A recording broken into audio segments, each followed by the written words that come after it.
২০১১ সালে সীমান্তের কাঁটাতারে ঝুলছিল ফেলানীর দেহ।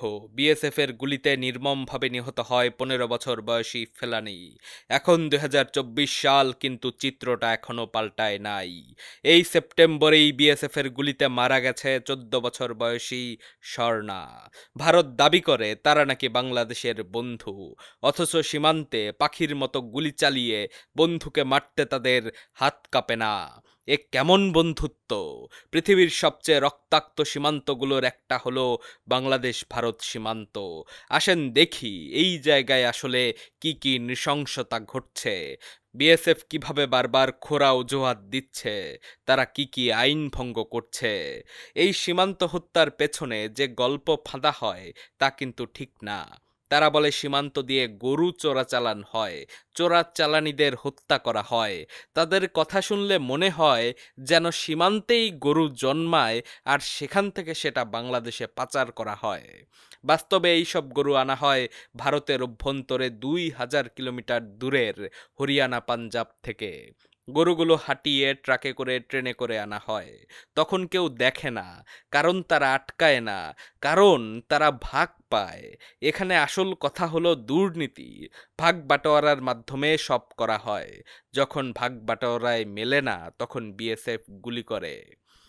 ভারতের পেনাল কোড কিংবা আন্তর্জাতিক কোনো আইনে নিরস্ত্র নাগরিককে গুলি করে বা নির্যাতন করে মেরে ফেলার কোনো বিধান নেই।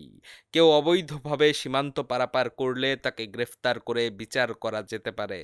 কিন্তু ভারত সীমান্ত ব্যবস্থাপনার ক্ষেত্রে স্বীকৃত সব আন্তর্জাতিক ও দ্বিপক্ষীয় প্রোটোকল অগ্রাহ্য করে সীমান্ত হত্যাকাণ্ড ঘটিয়ে চলেছে।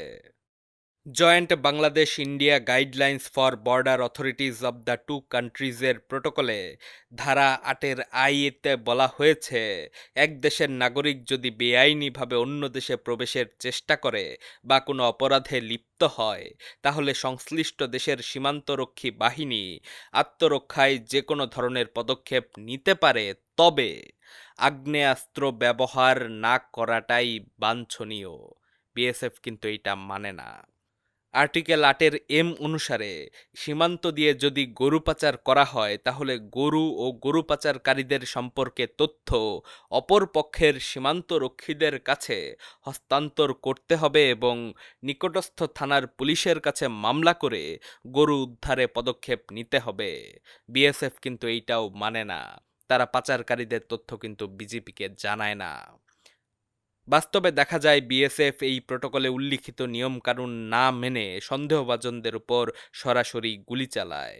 এমনকি বিএসএফের আত্মরক্ষার অজুহাতগুলো গ্রহণযোগ্য নয়।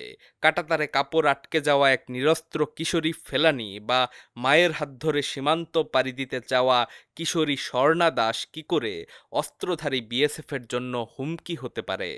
হিউম্যান রাইটস ওয়াচের অনুসন্ধানে উঠে এসেছে বিএসএফ কিভাবে সন্দেহভাজন অপরাধীদের গ্রেফতার না করে বা সতর্ক না করে নির্বিচারে গুলি চালায়।